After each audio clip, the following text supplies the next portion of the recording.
All right. So 2019 is here. It's the 11th of 2019. I feel like the first week was kind of a wash since, Tuesday was the first. Maybe went back to work on Wednesday. My son's second birthday was Thursday. So I kind of didn't get into any of my good habit routine stuff until Monday of this week. So we're about 5 days in my mind, even though it's the 11th. But either way, New Year's is obviously a time when people start to think about their lives, their futures, what they want to accomplish. I hope people are thinking about that. It comes in the form of resolutions, which, I don't know if I'm such a fan of that term. I'm always during the year trying to try new things to optimize in some way, whether that's health, relationships, work, play, fun, experiences, no matter what. I'm always trying to do that, but the end of the year, it's definitely a good time to review, look back, like what are you doing currently that's working, what's not working, and to think about things that you might want to try in the coming 12 months, if not the coming 12 weeks. Like, why wait? I think if you're like, oh, maybe I'll get to that thing in October in Q4, you might not get there. Anyway, I put together a little outline, and I usually don't do podcasts when I'm doing solo, especially so structured. So this is just right up that alley where I kind of made this brainstorming outline of things that I want to think about in 2019, and I'm just gonna kind of go through this outline and riff about these topics that are on my mind and things that I kind of want to, like I said, tackle, learn, improve upon, experience, habits, routine, things like that I want to just be a part of my life this upcoming year. So there are two main ones that I would say main at the top of my org chart here, and they go hand in hand in a way. And the first one is sleep. I want to focus on improving my sleep. I think sleep it's been a hot topic over the last few years, Arianna Huffington being a big proponent of it, and many of the other biohacking, life optimize experts in the world talk about how vital sleep is to everything else. It's a massive force multiplier. If you sleep well, the next day you think well, exercise well, eat well, work well, and more importantly, the opposite. You get a shitty night's sleep, you're moody, you may be quicker to snap at your close ones, whether that's at work or at home. You might be more apt to eat shitty food or not work out or make a poor decision at work. It just affects so many other things, and I don't do a good enough job of getting enough sleep. I have two kids, young boys. I like some time to hang out with my wife after they go to sleep. And I like to wake up when I'm on my game super early to meditate and exercise before the house gets going, essentially. So the things don't really match, right? If I'm going to bed at 11:30 and my alarm's going off at 5, it's not enough sleep. So what am I doing to combat that or try to improve that this year? So what I've come up with, as at least my first step in this direction, is a 3 nights a week, 10 p.m. bedtime. And by bedtime, I mean 10 p.m. is when I, start to do my routine, floss, whatever. Wake my son up, take him to the bathroom if that's in the cards. Get my last drink of water or whatever it may be. Do my bedtime thing around 10, so hopefully I'm sleeping between 10:30 and 11. It's easier to do now. During football season, I will be honest that will be tough. Or 3 nights maybe I could squeeze in, but football season, because I'm a lunatic, Sunday, Monday, Thursday, I'm up. That's it. I'm watching football till 11:30, 12, whatever it is. And in May and June, when the NBA playoffs are on, it's going to be tough too on certain nights, especially with the Lakers back to being relevant again. However, my short-term goal, and I did it pretty well this week for the first week, 10 p.m. bedtime, Tuesday, Wednesday, Thursday this week. Any 3 nights works. Now, hand in hand with sleep is screen time. That's my other main objective this year, is to limit screen time, especially before bed and especially when I'm home with my family. So the morning is easy for me. It's super important. I'm like I'm kind of playing it off because I've been doing it for years, but never wake up and look at your phone right away. Never. So bad for many reasons to start your day like that. Just taking all this information and inputs and checking your email. Awful job. Stop it now. I know you. I'm talking to you. I know you're doing it. Stop it.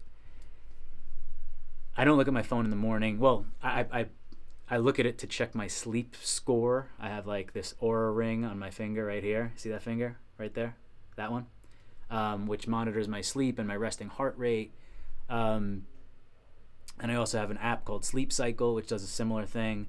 So I look at that, and then on the way to the gym or in the gym, I may listen to a podcast. And then before I even go to the gym, I'll use my Calm app to meditate. Those are the only things I use my phone for in the morning. Never look at an email, not social media, nothing.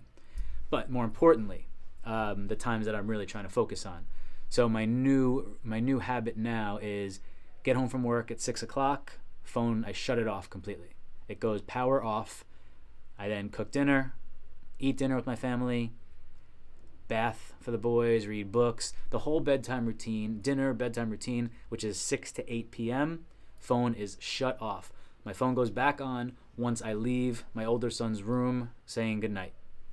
If he comes out again for the next half hour like he does sometimes, well, my phone might be on then. But that's it.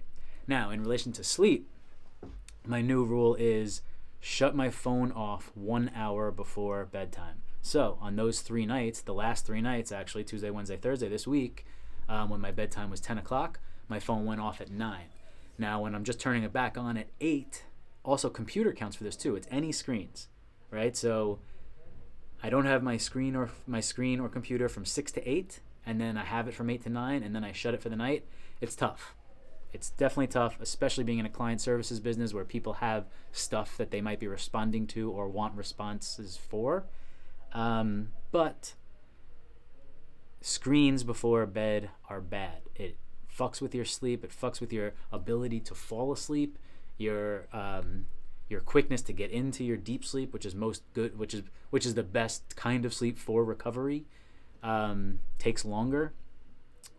It's just bad. So my phone goes off, my screen goes off an hour before bedtime. Those are my rules around my two, what I call my main things for this year: sleep and screen time. And then one other thing that I'll consider at some point is, replacing social media apps with learning apps.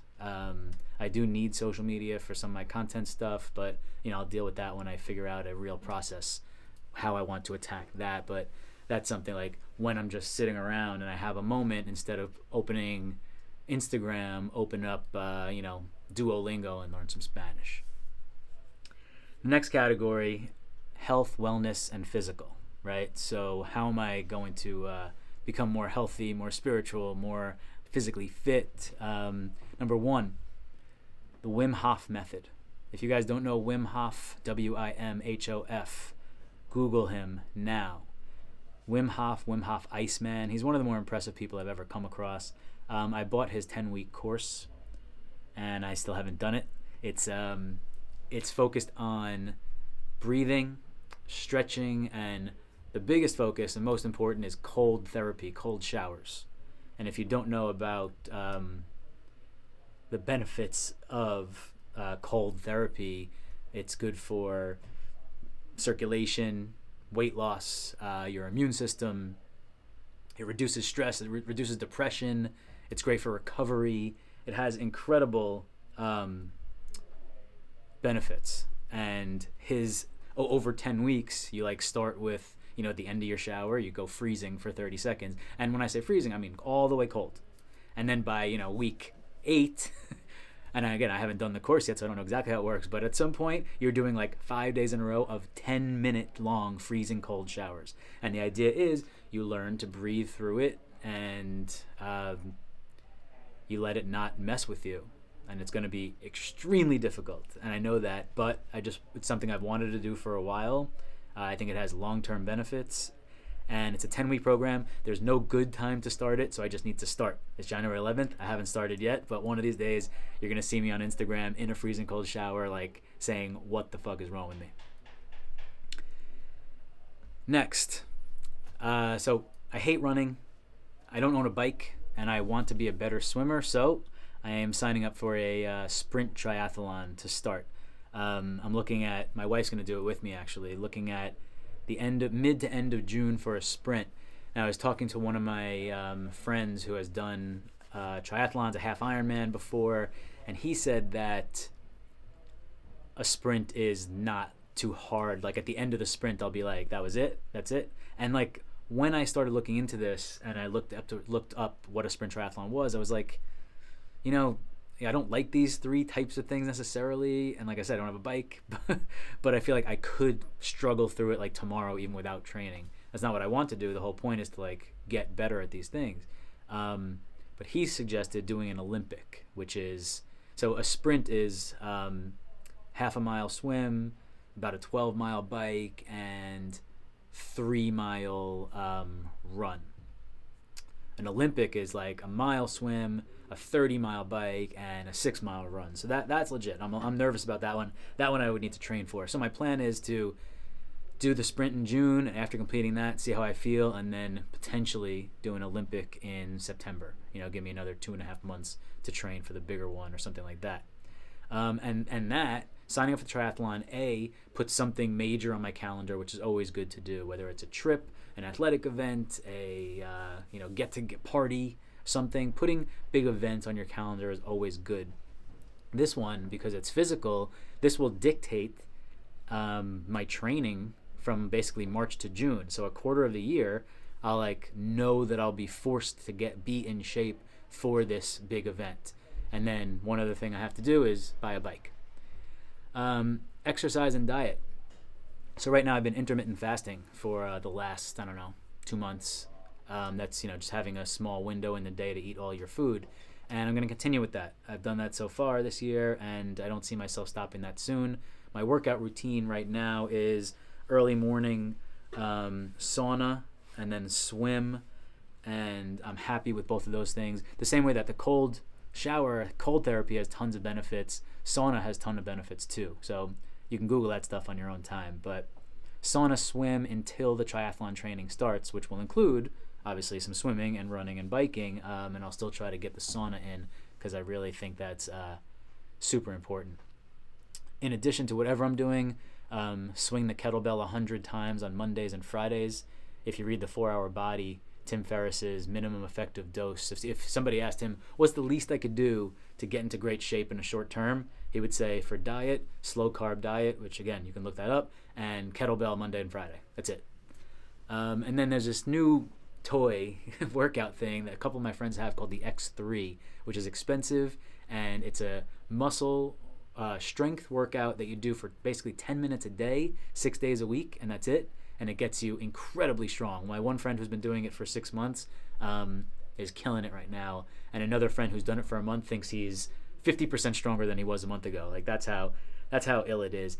If I get to a certain place where I'm like, you know what, I want to now work on my strength for 10 minutes a day, I would consider adding that to the mix, but we'll deal with that when I get there. Next, I'm not going to give too much detail here, just a little hints.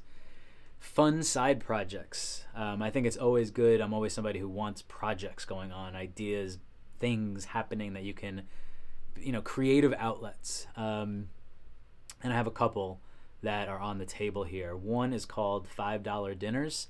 And I don't want to go into too much detail here, but I did do an episode of my daily audio log .today about it, 2 months ago. So there are some details there where I just kind of brainstormed it on a whim. So if you want to hear what that's about, go check out that episode.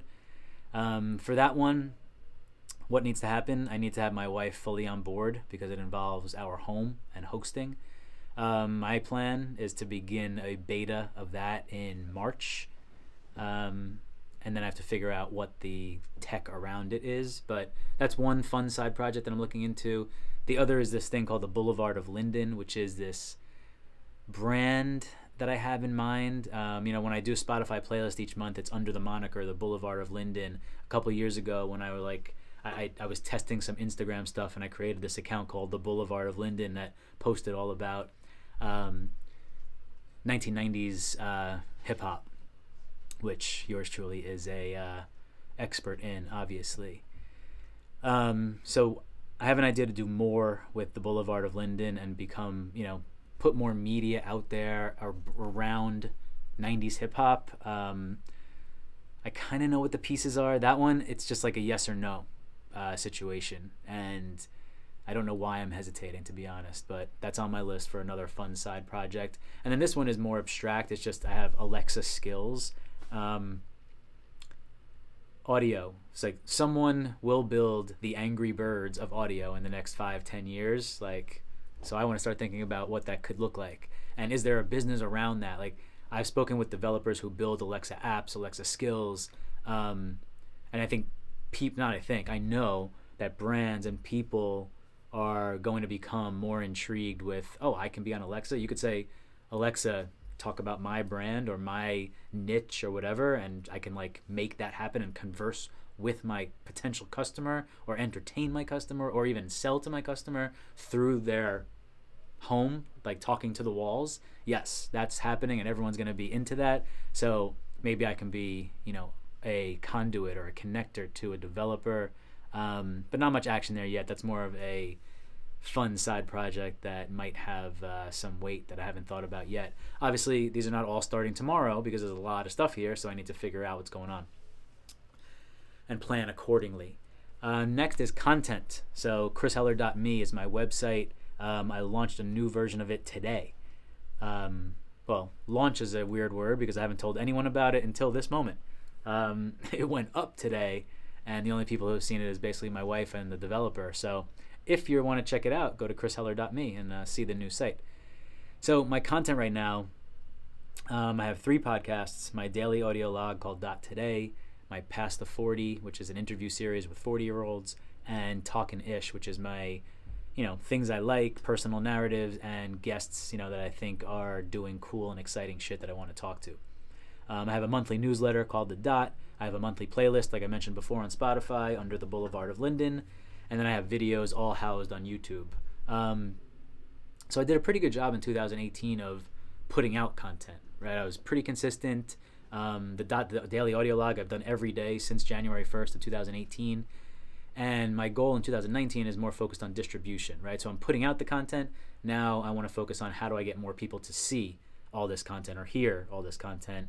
One thing I'm going to be doing is creating micro content, taking these videos and episodes and things I've done already and having them chopped down into 15-second, 30-second, 1-minute clips that I can really push out on social channels like Instagram, Facebook, and whatnot, just to get make it more easily consumable for the audience, for people to take a minute or 15 seconds and be like, oh, that's what he's talking about. Okay, that's cool. Maybe I'll check out the full episode. Maybe I'll click here and go to the YouTube channel.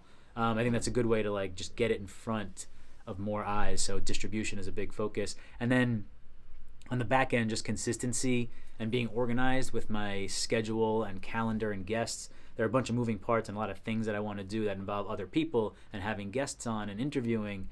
So prepping for that and being organized, like these time blocks or when I'm going to be doing it, is something that I could certainly improve upon and definitely need to do. I want to have more guests on Talkin' Ish this year. And I already have that in the works. I want to be more diligent and organized about how I do that, how I execute. Next category, work. So on my new website, there's a page. If you click the Learn More button at the very top in the red, you'll see when you go check out chrisheller.me, you'll go to the digital solutions page. And I want to use that page and the video that I made on that page to push my skill or my role as this, digital general contractor, where I've got a guy that can solve all your problems no matter what you want to do in the digital space. I have a database, I have a solution, I have a vendor, I have a partner, somebody who can fulfill, so you don't have to go and search and look and go through this whole process and then potentially fail and waste time and money and energy. I think there's a pitch there. I think my 1-minute video that you'll see on that page is pretty solid, getting that pitch across. And I want to push that role, that narrative a little more this year than I have in the past. So I plan to do that in order to drum up some more business. Next is skill. A big skill I want to learn this year. I want to start to learn to play the piano. Now, I know music. in a way, right? I know it in the way that I love it, and I know every lyric from every cool 90s hip hop song, East Coast thug-ish. And I used to be a drummer, so I know tempo. I was percussion, so I get the beat, and I have rhythm, and I get the words and everything, but I have no fucking clue what an A flat is. So I think piano will be a great way for me to learn real music, right? I know music, but I don't know shit about music. So the piano, I think, is a place where I can most easily understand the levels and the octaves and the A versus the F and all these things. Besides that, I love music in general, so like I think people who know how to play instruments are fucking cool as shit. And I also know that learning an instrument is a great way to keep your brain working, and that's always important to me. It's a new, learning new skills like that are good for long-term brain optimization. So I need to ask my wife, and maybe my mom, that my birthday present this year be a couple of classes just to get myself going. And I guess I should, like, when that happens, buy a keyboard. Is that what you do? I don't know. I have to look into that part. Habits. A couple habits, daily habits, things that I want to just kind of have in my life. Go first. Now, again, I did on January 1st, my dot today was about go first to explain it. But I heard about this years back on the Tim Ferriss podcast with Gabrielle Reese, the volleyball player who's married to Laird Hamilton. And she has this thing where she's, I'll always go first, meaning that, we get into these social situations where you walk past someone at work, or I think a good example of it is if you have kids, you're like the parents in your school, like the parents of the other kids, like you see them maybe at the park and you're like, you get like a half-ass like smile and sort of nod, but don't really say anything. Gabby Reese's thing is I'll always go first. If you're in that situation, she'll always go and say, hi, how you doing? I'm Gabby, or introduce, or make the first move. And something that I certainly don't do in places where I'm not fully comfortable. Places where I can improve on it are at school, at Bodie's school for sure, my oldest son, and in my workspace. I'm kind of like to myself most times, but you're walking by these people and seeing them every day. There's an easy opening to just be like, hey, strike up a conversation. It's also good in terms of just reaching out to people that are part of your past that you don't necessarily get to speak to that often. I read something recently that kind of compounded this whole idea, which was in my last newsletter, The Dot, in December. This guy, David Perel, wrote an article on ways to achieve serendipity, essentially, and one of his things was go first. It's like if you're sitting around by yourself and you remember some funny moment from when you were like 25 with a friend, text that friend and say, remember blah blah blah, and like they're your friend. So like go first, start the interaction, or just say hello. Just like reach out to people and be like, what's up? Or I see you, I see what you're doing there. Or a compliment, I love what you did there. Like, or are you okay? Just reach out to people, whether strangers or friends. I want to do more of that this year. Respect the schedule. This was my big one from 2018, and I think I maybe got a C if I were to grade myself on it. And what I mean by that is I try to manage my time and schedule my time on a daily basis, in blocks. Like for these 2 hours, I want to focus on work. For these 2 hours, I'm going to record content. And I set it up in a certain way where I should respect my own judgment because I set it up in a way that I think was optimal for my day-to-day life, right? Then life gets in the way and it's 1 o'clock on Wednesday and I'm supposed to be doing 2 hours of content, but an email comes in from work and I like get on a phone call and like I just then don't do content for the day. And that's not respecting the schedule, so I want to be better with that. And alongside that is my biggest thorn in my side, the devil that I call email. And I have not tackled this. I've been half-assed trying for years. Email is the worst, guys. It's the worst. Well, actually, you know what? Some of you have notifications on your phone. You need to be locked up if you have that, because that's way worse than email. The distraction of getting notifications every time somebody fucking posts on Instagram, which is all day, every day. Are you kidding me? Every time somebody emails you or texts you, it pops up on your screen every time. How do you get anything done? How do you have any focus on anything you're doing when you're doing this all fucking day? It's a joke. So stop it. Stop that shit now. Anyway, for me, it's email. It's having my 3 windows, my 3 email addresses open on my screen, and like while I'm doing something else, 10 minutes later, I'll be like, oh, maybe somebody emailed me. Let me check. No, nobody. I need to batch emails and just focus on the thing that I'm doing at that time. And I've been trying to do it weekly for years, and I can't do it. I need to tackle this shit once and for all, guys. Damn it.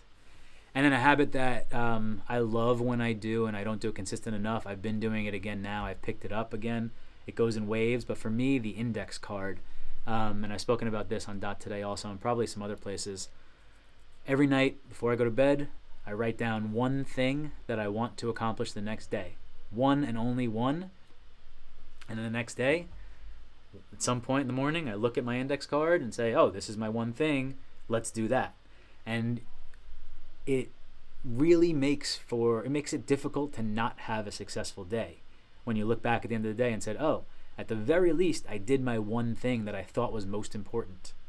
And it's usually a force multiplier. If you do that first thing in the morning and get it done, then like it's 11 o'clock or it's after lunch, the afternoon, and you're like, all right, now I can do this, this, this, and this, right? I can get back to people. I can make this phone call, whatever. One thing before you go to bed every weekday. And then one other thing, and I got this from Jesse Itzler. If you know him, look him up. If you don't know him. Instead of saying, I have to, this is a language thing that you just have to say and say to yourself. So this is a tough one you just have to like really work on. Instead of saying, I have to, you say, I get to, right? I have to go to the gym. No, I get to go to the gym. Going to the gym is a privilege. Most people are not most, but there are plenty of people who are not able-bodied, don't have the time, don't have the money to belong to a gym, aren't physically able to go and swim for a half hour. Like, I get to do that. I don't have to do that. I didn't have to go to the DMV today to renew my license. I get to drive. I get to be able to take 2 hours out of my workday and go and do something that I like, that's on my agenda of things I need to get done. Like, I get to do those things. I don't have to do those things. A simple word change can like totally shift your perspective. And then finally, daily habits of just things that I'm doing now that I do every day for years, actually. Every night, tea with a dash of turmeric. I've been taking a nootropic in the morning called Healthy Brain from one of my clients, actually, Terra Origin, little plug. And it's great. I love it. Can you tell how smart I am? Seriously. Flossing every night, reading every day for a little bit, meditating, always try. Exercise is the obvious one. That's pretty much it. And then home life, I'm going to leave my family stuff, the goals and the improvements there for private. But one thing I'll share is cooking. I mean, I cook a lot. I cook most nights, but it's always, every week it's probably the same 4 things. Just repeat it over and over. I want to expand my cooking horizons in 2019. So that's what I'm thinking about. What do you guys think? Please comment. Talk to me about any of these things on this list. Tell me what you're thinking about. Maybe you can give me some new good ideas to think about. If you disagree with any of the things I'm thinking or have a counter, I would love to hear it. Let me know, guys. That's what we're all here for. This is one big happy family. Thanks for joining me. Reach out. Chris@chrisheller.me. Check out my new website, chrisheller.me. Twitter, cheller32. Instagram, chrisheller.me. You know where to find me, guys. You've been with me for a little bit now. So thanks for listening for another episode of Talkin' Ish. Have a great 2019. I hope all your dreams, goals, and experiences come to fruition. Talk to you soon.